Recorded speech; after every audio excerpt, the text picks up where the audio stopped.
ప్రస్తుతం మనం గన్నారం గ్రామ పంచాయతీ పరిధిలో ఉన్నాం. మనతో పాటు కాంగ్రెస్ బలపరిచిన అభ్యర్థి జనగాం జోష్న ఈ పార్టీ నుంచి వీళ్ళకి సీట్ రావడం జరిగింది. అంటే ఇప్పుడు మరి ఓటు అడగడానికి ప్రజల్లోకి ఏ విధంగా, అంటే ప్రజలకు ఏం చెప్పి ఓటు అడుగుదాం అనుకుంటాను, వాళ్ళ గెలిచాక ఏం చేద్దాం అనుకుంటాను, వారిని అడిగి తెలుసుకునే ప్రయత్నం చేద్దాం. చెప్పండి. నమస్కారం, నా పేరు యాకయ్య. గట్టిగా మాట్లాడు.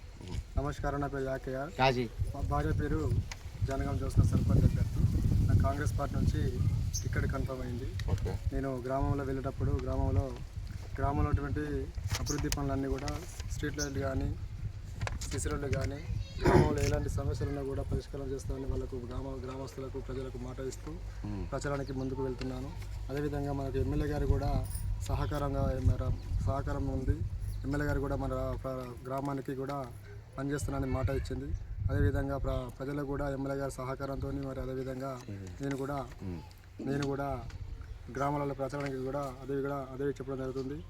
ప్రజలు కూడా నన్ను ఇంటింటికి గడప ప్రచారానికి కూడా నన్ను మంచిగానే ఆదరణ ఉంది. ప్రజలు కూడా నాకు మంచి స్పందన కూడా ఉందని తెలియజేస్తా ఉన్నా. అంటే ఇప్పుడు గతంలో మీరు ఏమన్నా అంటే ప్రజాహిత కార్యక్రమాలను పాల్గొన్నారా? గతంలో ఊర్లో ఏమైనా సేవా కార్యక్రమాలు కానీ, గతంలో నేను రాజకీయ పరంగా కానీ 2000లో నేను ఎంఆర్పిఎస్ మల్లాదేశ్ పనిచేసాను. అదేవిధంగా 2010లో నేను ప్రజల నుంచి మీకు ఏ విధంగా ఉంది ఆదరణ? ప్రజల నుంచి గడప పోయినా కూడా మంచి స్పందన ఉంది. వీళ్ళు పనిచేసే వ్యక్తిగా మంచి స్పందన ఉంది. ఎడ్యుకేషన్ అమ్మాయి అభ్యర్థి కూడా ఎడ్యుకేషన్ కాబట్టి గ్రామాన్ని డెవలప్మెంట్ చేయాలంటే చదువుకున్న వాళ్ళ కావాలని కూడా ప్రజలు కోరుకుంటున్నారు. ఓకే, ఖచ్చితంగా గెలుస్తామని ధీమా ఉందన్న. ఖచ్చితంగా మేము ఈ విజయం సాధిస్తామని నమ్మకం ఉంది. గన్నరంలో కాంగ్రెస్ జెండా వేయడం ఖాయమని ధీమా చేస్తాం. ఓకే, ఇది విషయం అండి. తను ఎంఆర్పిఎస్ లీడర్గా కూడా చేశాడట గతంలో.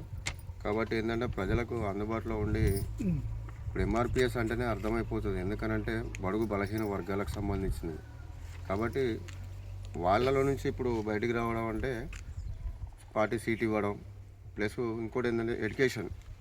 మెయిన్గా ఇప్పుడు ఏ రాజకీయ పార్టీ చూసినా ఎడ్యుకేషన్ ఉన్న వాళ్ళని చూసి ప్రియారిటీ ఇస్తున్నారు.